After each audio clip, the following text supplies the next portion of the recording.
This examination turns to the devastating physical manifestations of scurvy as recorded in maritime medical accounts. As a historical analysis, we focus on the corporeal destruction wrought by prolonged vitamin C deficiency, drawing primarily from the meticulous observations of naval surgeons during extended voyages. The Surgeon's Journal of HMS Salisbury, maintained during its patrol in the West Indies from 1740 to 1742, offers a particularly detailed chronicle of the disease's progressive assault on the human body. This document, preserved in the Admiralty archives, moves beyond mere symptom listing to reveal how each affliction eroded a sailor's capacity to function aboard ship. The physical toll began subtly, but accelerated with alarming speed once the body's reserves were depleted. Initial complaints of fatigue and joint aches gave way to unmistakable signs of hemorrhagic vasculitis. Surgeons noted the emergence of petechiae, tiny pinpoint hemorrhages beneath the skin, most commonly appearing on the thighs and legs. These small red spots, barely noticeable at first, would rapidly multiply and coalesce into larger purpuric patches. The skin itself took on an unhealthy pallor, losing its elasticity and becoming prone to tearing even from minor friction. Old wounds, healed long before the voyage commenced, would inexplicably reopen and festering anew, as if the body's capacity to maintain tissue integrity had utterly collapsed. Perhaps the most horrifying and visually striking symptom affected the oral cavity.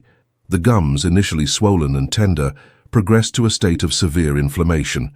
They became spongy, purplish in hue, and bled profusely at the slightest provocation, such as chewing the tough salted meat that formed the dietary staple.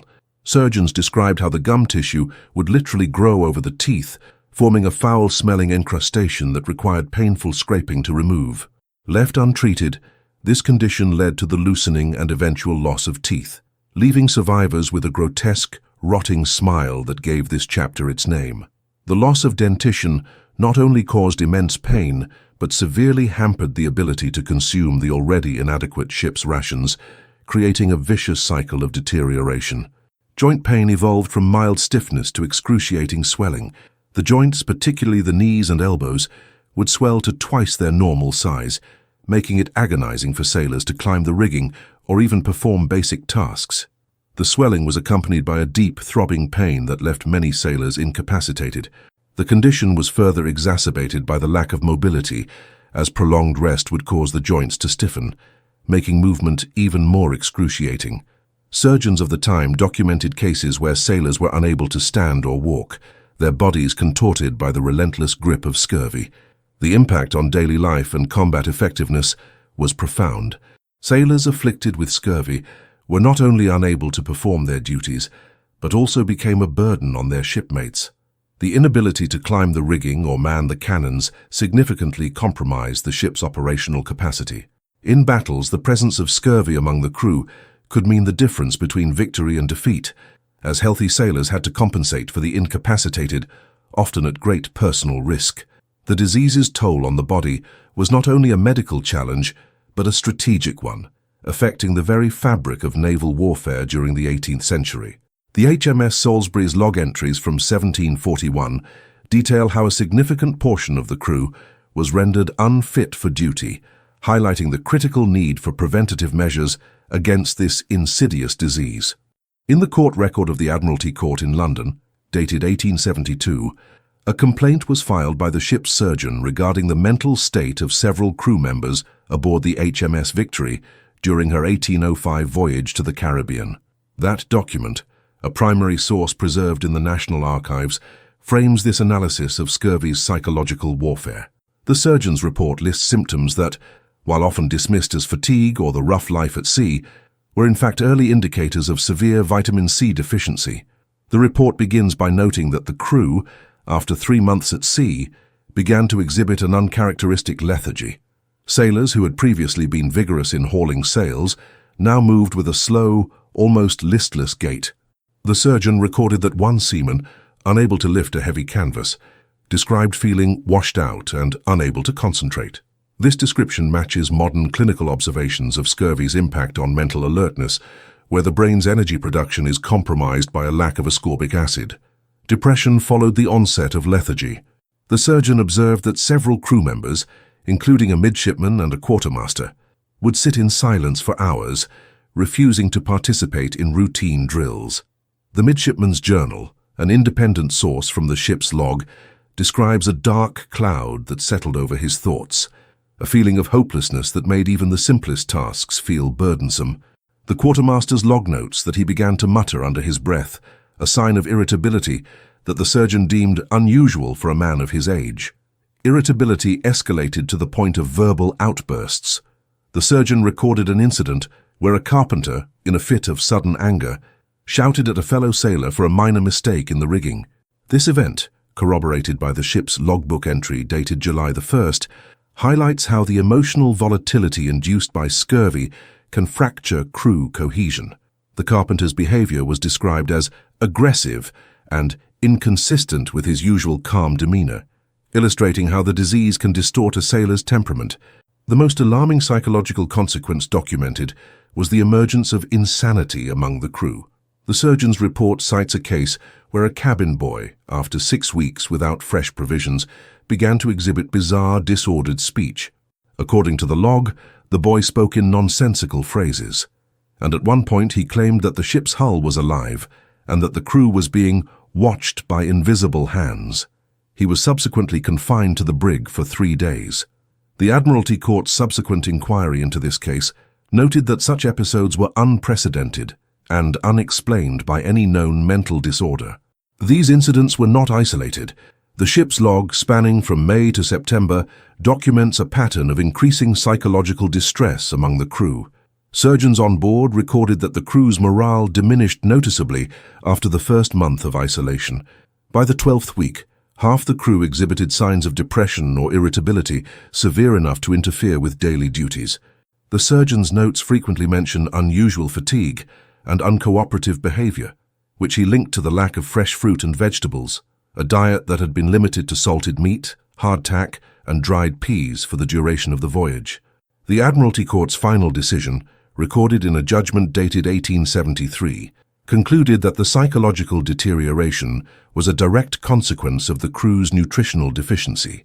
The court ordered that future voyages include provisions of citrus fruits and fresh produce, acknowledging that the mental health of sailors was as vital to naval effectiveness as their physical condition. This record remains the earliest formal recognition of scurvy's psychological toll in naval history. The evidence from the Admiralty Court, the ship's log, and the surgeon's clinical observations paints a clear picture. Scurvy's impact extends beyond the body to the mind. The lethargy, depression, irritability, and episodes of insanity that afflicted sailors during the HMS Victory's Caribbean expedition were not mere side effects, but central features of the disease's progression.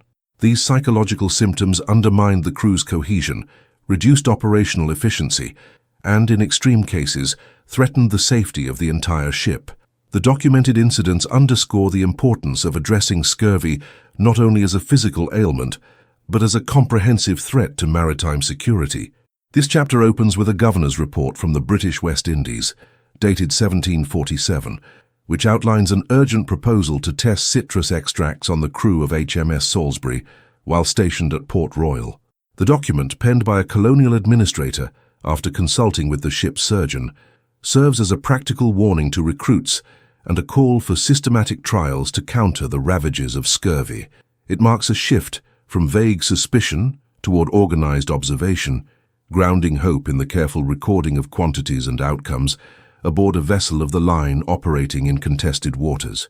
For decades, mariners had noted that fresh fruit and green vegetables could arrest the progress of the disease, yet such knowledge remained scattered and often dismissed as local anecdote. The governor's proposal cited specific cases from the previous decade in which sailors given daily allowances of oranges and lemons regained strength faster than those sustained on salt meat and hardtack alone. These observations, recorded in port journals and supply ledgers, began to accumulate into a clearer pattern. At Port Royal, a hub of naval activity in the Caribbean Sea, surgeons started to measure the effects of citrus by counting the number of men fit for duty after 3 weeks of regulated doses, noting improvements in gum health and a reduction in the dark spots that once marred their skin. The turning point arrived with the work of James Lind, a naval surgeon who in 1747 conducted one of the earliest controlled comparisons aboard a ship in the English Channel.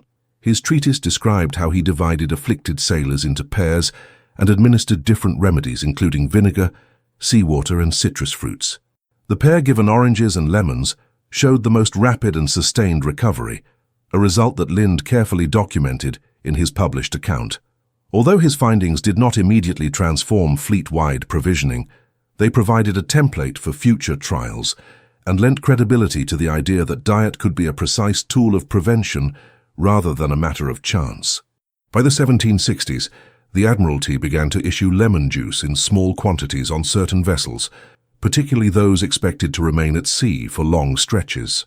Logs from ships such as HMS Suffolk, cruising in the Atlantic, record the distribution of 3/4 of a pint of lemon juice per man each week, a measure that corresponded with fewer cases of gum disease and improved morale.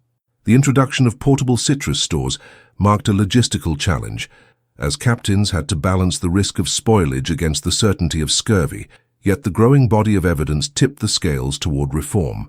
Ports like Portsmouth and Plymouth became centers for testing methods of preservation, including the addition of rum or sugar to lemon juice, so that it could endure tropical heat without losing its potency.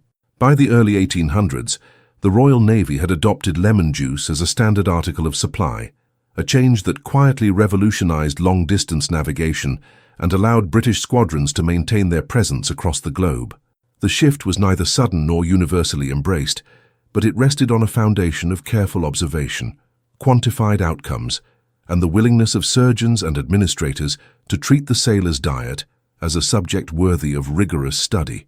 What had once been a mysterious scourge, feared for its power to rot the gums and unsteady the mind, became a manageable risk, and the seas, once haunted by the shadow of deficiency, grew safer for those who sailed them.